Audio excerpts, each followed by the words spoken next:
তো সম্মানিত দর্শক, আজকে আমি একজন অবুঝ ইলেকট্রিশিয়ান হলো কিভাবে কাজ করতো আর আমাদের লুকটা কিভাবে কাজ করছে তা নিয়ে আজকে আমি আপনাদের মাঝে খুব সহজভাবে তুলে ধরবো ইনশাল্লাহ। সামনে সুজা, সামনে আসো।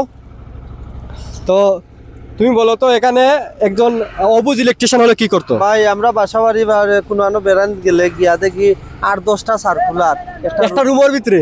রুমের ভিতরে। হ্যাঁ, এটা তখন বাস্তব। আমরা বুঝি না মানে কি জানি কি কিলান কাম করছে, আমরা তো একটাই সার্কুলার দিয়ে কাম করতাম পারি, তারা 8-10টা সার্কুলার দিয়ে কিতা হয়। এখানে কিন্তু প্রায় আমরা 72টা পাইপের কাজ করছি 4টা ইউনিটের মধ্যে। 72টা ইউনিটের মধ্যে মাত্র সার্কুলার বক্স লাগছে কয়টা? মাত্র 16টা সার্কুলার বক্স। এটা কিন্তু কেউ বিশ্বাসই নাও করতে পারেন। তাও শুধু আমরা যেমন পয়েন্টে পয়েন্টে দিছি, যেমন এখানে কিন্তু লাজিম প্রয়োজন, যেহেতু এখানে ফ্যানের একটা পয়েন্ট হবে, এখানে তো আর এটা দিতেই হবে, এরকম আছে।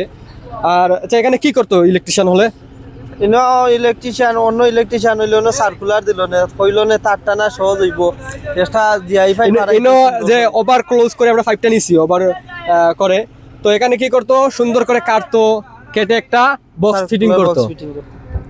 তো আসলে অবশ্যই কাজ বুঝে শুনে কাজ করবেন, কাজ নিয়ে একটু চিন্তা করবেন, আসলে শিকার কোনো শেষ নাই।